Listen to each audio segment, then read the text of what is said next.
Hey guys, welcome to part 4 of my Godzilla-thon, Godzilla vs. Mothra.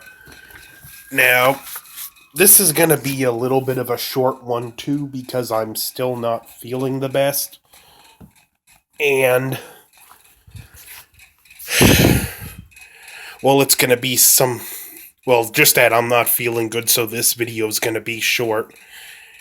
This movie opens up perfectly with my favorite version of Godzilla's theme, only not to Godzilla, to a typhoon, which is what makes this music so perfect for Godzilla. If you were to take this piece of music and put it to any disaster sequence in any film, it would fit. It's driving, relentless, steady, and just that. It just puts you in mind of a force of nature. A hurricane, an earthquake, a typhoon, in this case, the typhoon. And the next day, you see the aftermath of it. Well, a monster egg washes ashore, which is Mothra's egg. The story focuses around reporters trying to drum up public support to get Mothra's egg returned to the island because the people whose land the egg washed into sold it to this corporation, and they're just these two greedy guys. One's over the other and putting the other more and more in debt. And this has, next to the original film, it has some of the best characters in any of the series. I mean, any of the Showa series. Now, eventually, the reporters meet the fairies, the Shobijin, and they try to get them to get their help to get Mothra's egg back. Unfortunately, this corporation owns them. Won't nothing be done.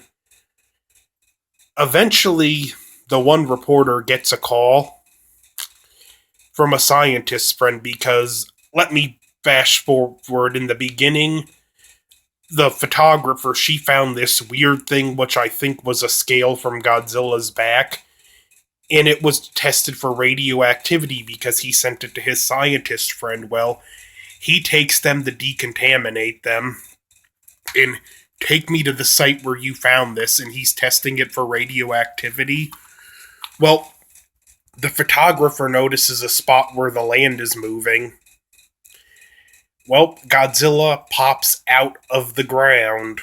Probably his most memorable entrance of all time because it was so unexpected. Well, Godzilla's rampage in this one I like because it's unique. It's not as much him actively causing destruction, and it's getting less away from the metaphor of the bomb and more of just a metaphor for nature. Like his tail gets caught in a tower and pulls it down, or he literally falls into a pagoda.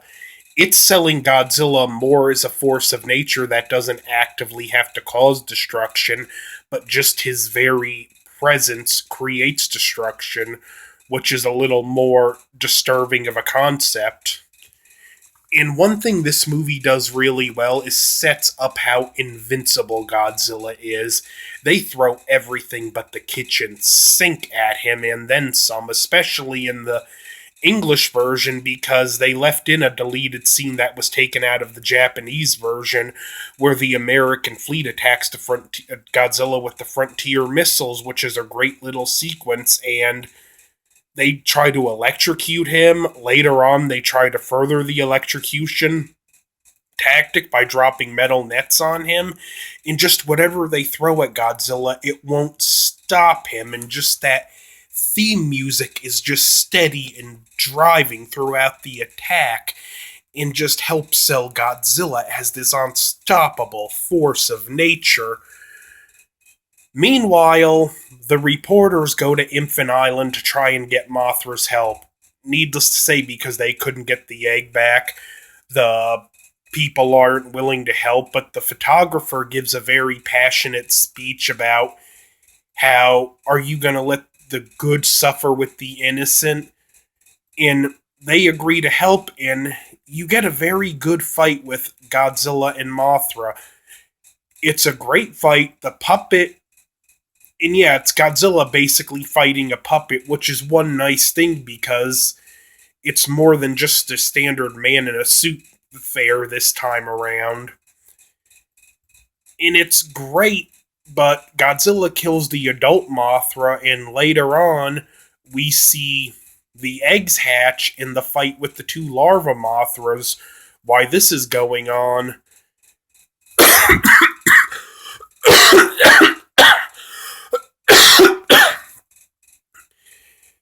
The reporters and some other people are going to this island that Godzilla's heading towards to help save some kids and a teacher that are still on the island.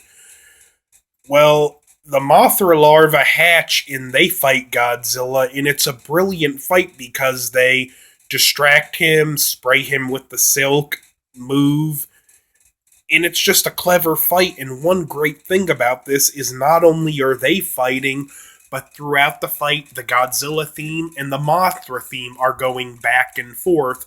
So it's also a battle of music, which I consider this film to be Akira Ikafube's greatest piece of work. The way he composed it, just the way he did, even had the two themes battling each other.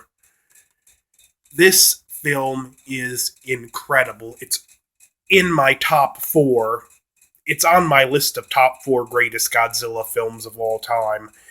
In no particular order except for number 1 because my all-time favorite is Godzilla in 1984. But that, Destroya 1954, and this are on my top 4 list. This is sadly the last of what well, not this one, the next one I'll get into that with the Godzilla vs. King Ghidorah review. But this is the second to the last of what I consider the pioneer films. After Godzilla vs. King Ghidorah, even though the films are still fun and entertaining, that pioneer spirit is gone. Great special effects, and around the time before this film was filmed, Eiji Tsuburaya convinced Toho Studios to buy an optical printer. An expensive piece of equipment that only 2 of which existed in the world. That shows how much sway he had with the studio, and yeah, the optical effects are primitive, but they were learning as they went along in this film, and it allowed them to do some complex things they could never have done before. So, Godzilla vs. Mothra, an essential film in the series. See it if you're a diehard fan. If you're a casual fan, even, this is a must-see. Until next time, over and out. Don't forget to like, share, comment, subscribe, dislike. Hope you enjoy. Next, Godzilla vs. King Ghidorah. Over and out.